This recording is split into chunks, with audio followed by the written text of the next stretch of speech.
बिस्मिल्लाहिर्रहमानिर्रहीम। शुरू करती हूँ अल्लाह के पाक नाम से जो बड़ा मेहरबान और नहायत रहम करने वाला है।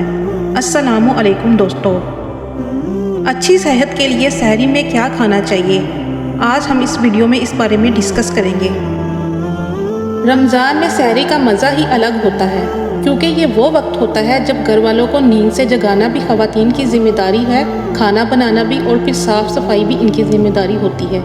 ऐसे में सहरी क्या बनाएं और क्या खाएं कि खुद भी दिन भर भूख प्यास से नडाल ना हो और घर वालों के अफराद को भी कमज़ोरी ना हो। आइए और जानिए कि सहरी में वो कौन से खाने हैं जो दिन भर भूख प्यास का एहसास नहीं होने देते। सहरी में 1 कप दही में आधा चम्मच इलायची पाउडर मिक्स करके खाने से ना तो पेट भूखा रहता है और ना ही दिन भर ऐसा लगता है जैसे पेट में भूख से जलन हो रही हो। पराठा अगर खाना चाह रहे हैं मगर इसको दही के साथ इस्तेमाल करें ताकि प्यास ना लगे और डिहाइड्रेशन ना हो।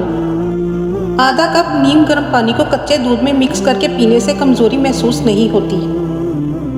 सहरी में सौंफ को चबाकर खाने से भी आप फ्रेश रहते हैं। 1 कप दूध में 1 कप पानी मिलाकर पीने से पूरा दिन तवानाई हासिल होगी और प्यास नहीं लगेगी। दही की लस्सी पीने से भी कमज़ोरी, प्यास और बदहज़मी से बचा जा सकता है। सहरी में 2 से 5 खजूरें खाने से पूरा दिन जिस्म में ग्लूकोज की कमी वाक़या नहीं होगी। ताज़ा फलों का जूस और खजूरों का इस्तेमाल लाजमी करें। अपनी सहरी में जौ का दलिया दूध और शहद के साथ ज़रूर तनावुल फरमाएं ताकि फ़ाइबर हासिल हो, जिससे आंतों में खुश्की नहीं होगी। रोटी के साथ दाल या कम रोगन वाले सालन को तरजीह दें। सेहतमंद रोज़े के लिए भरपूर सहरी ज़रूरी है। जितना मुमकिन हो सके पराठे, रोगनी और तेज़ मसाले वाले खानों से परहेज़ करें। अगर हम सहरी के मेन्यू में चंद छोटी छोटी चीज़ें ये शामिल कर लें तो कई तिबी फ़ायदे हम हासिल कर सकते हैं। तो जी व्यूवर्स, कैसी लगी ये आज की आपको वीडियो?